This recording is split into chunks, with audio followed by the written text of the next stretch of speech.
বৃষলগ্ন বৃষরাশি 7ই December থেকে 16ই জানুয়ারি 2026।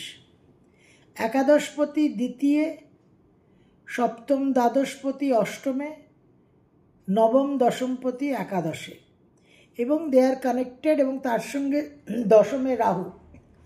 সুতরাং প্রথমেই যেটা জানতে হবে, যে বুঝতে হবে যে দাম্পত্য জীবনে কিছু অসুবিধে, কিছু সমস্যা, হাজব্যান্ড বা ওয়াইফের জীবনে কিছু সমস্যা, আকস্মিক কিছু লিগাল ইস্যুস তৈরি হয়ে যেতে পারে। কর্মস্থানে পরিবর্তন, উন্নতি, ইমপ্রুভমেন্টের যোগ আছে, কিন্তু সেখানে কিছুটা ডিলে হয়ে যেতে পারে, কিছুটা প্রতিবন্ধকতা আসতে পারে, অবস্টেকলস আসতে পারে।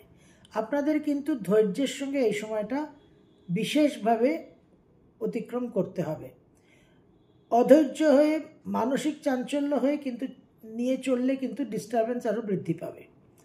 অষ্টমে মঙ্গল, বক্রী অষ্টমপতি দৃষ্ট, সুতরাং দাম্পত্য জীবন এবং আকস্মিক জীবনে বিপন্নতার একটা প্রবল সম্ভাবনা দেখা যাচ্ছে, এবং সেই বিপন্নতা হাজব্যান্ড ওয়াইফের উপর আসতে পারে, দাম্পত্য জীবনের উপর আসতে পারে, কর্মজীবনে আসতে পারে, কারণ মঙ্গল আর শনি কানেক্টেড থাকছে। অষ্টমের মঙ্গল নবমপতি দশমপতিকে দৃষ্টি প্রদান করবে।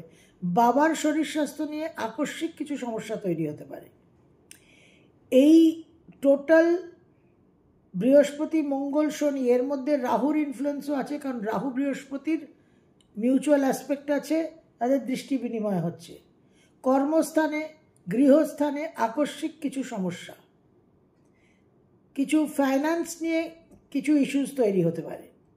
যা কিছু আপনাদের জীবনে অপ্রত্যাশিত আকস্মিক কোনো সমস্যা এলে প্রচুর ধৈর্যের সঙ্গে সময়টাকে ডিল করবেন এবং কোনোভাবে ইমপেশেন্ট হবেন না, কারণ এটা একটা বিশেষ অগ্নি পরীক্ষা।